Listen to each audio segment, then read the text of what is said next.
One might be surprised what a simple table might tell us about the existence of our world and how we exist in our world in a very meaningful way.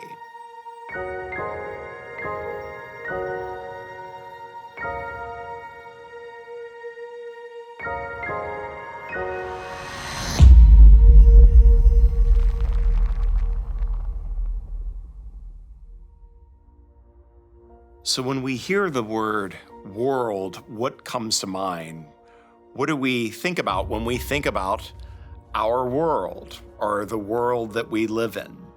Well, since the scientific revolution, about 600 years ago, since the time of Galileo and René Descartes and Isaac Newton, the world oftentimes is thought of in terms of its material reality and how it is extended, how it occupies space and matter and substances. But perhaps there's more to the world than strictly thinking about it in a material way. The world, oftentimes people talk about it in trying to kind of get an exact, objective representation of our world, of planet Earth.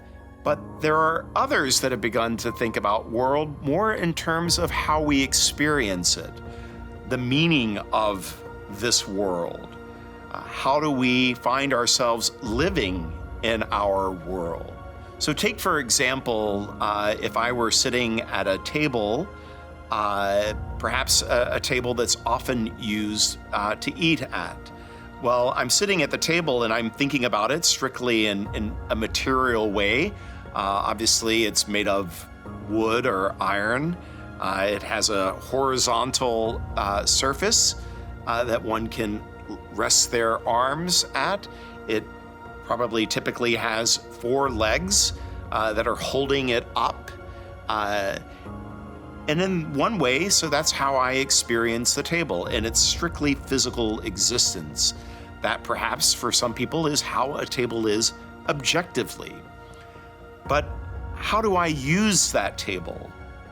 Why does that table matter to me? A table then takes on a whole different meaning than strictly its material existence. I think of that table and I think of perhaps the meals that I've had at that table. Perhaps I think about the conversations that I've had over a meal with other people. And perhaps in even a more significant way, I start thinking of an old friendship that was reunited or reconciled sitting at that table. This is to say that our world matters and has meaning because of how it matters to us in our everyday life. Objects matter, not strictly because of their material reality, because of the properties that consist within inside of a door or a table or a chair, but really, if we think about it, things matter to us because how we use them, because of their connection to other things. The world, as in that song sung by Louis Armstrong, "What a Wonderful World."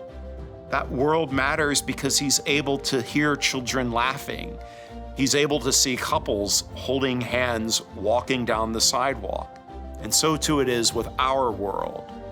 Our world becomes wonderful because of the experiences and the ways in which we inhabit this world.